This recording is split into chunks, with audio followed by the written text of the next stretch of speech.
Ukrainian forces have used US-supplied HIMARS missiles to deadly effect, but they only have a range of 50 miles.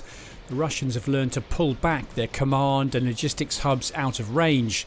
President Zelensky came to Europe last week with a shopping list. As well as jets, he wants longer-range missiles. And that apparently has prompted discussions in Whitehall about Britain donating Storm Shadow and Harpoon. Missiles Ukrainian officials have reportedly said they'd use against Russian targets in Crimea. The Storm Shadow would provide the Ukrainians with the ability to hit those rear areas and cause considerable disruption to Russian logistics. I would expect that the Russians have hardened facilities where they store fuel and munitions and send them to frontline units. Storm Shadow would be ideal for targeting those. Storm Shadow would be ideal for targeting unoccupied Crimea, the Russian air bases that are there, and conceivably facilities such as the naval base at Sevastopol.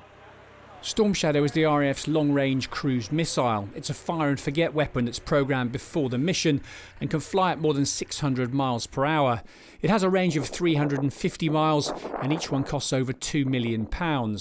The RAF used it to attack ISIS targets in Iraq and Syria and against the Syrian regime in 2018 after it used chemical weapons. The French Air Force has also used its version of Storm Shadow against Islamic State. Harpoon has a shorter range of around 150 miles. It can be launched from aircraft, surface ships and submarines, flying low level at more than 500 miles an hour. Harpoons cost around £1 million each, and Denmark has already given them to Ukraine, which it used against Russian forces on Snake Island. Both are subsonic weapons.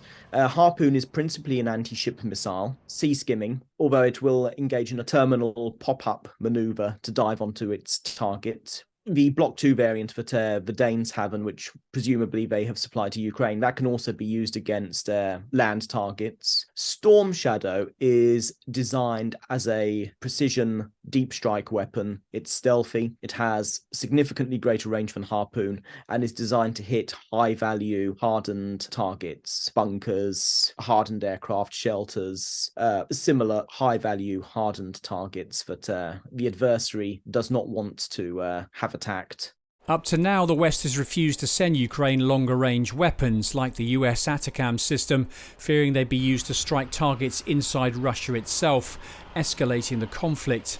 But with Moscow already using its own long-range missiles and seeking more from Iran and North Korea, has the time come to drop that reticence and help Ukraine go on the offensive?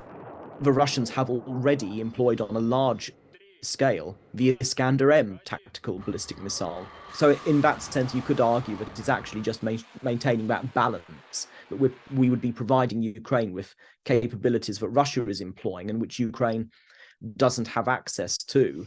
Whether Ukraine could retrofit Storm Shadow missiles to its Soviet-era jets or develop another way of launching them isn't yet clear, but they've proved very adept at finding ways of using every weapon they've been given.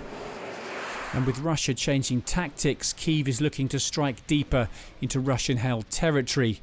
The question is whether the UK will be among the first to help them do it. Simon Newton, Forces News. If you enjoyed this video, don't forget to like and subscribe to our channel.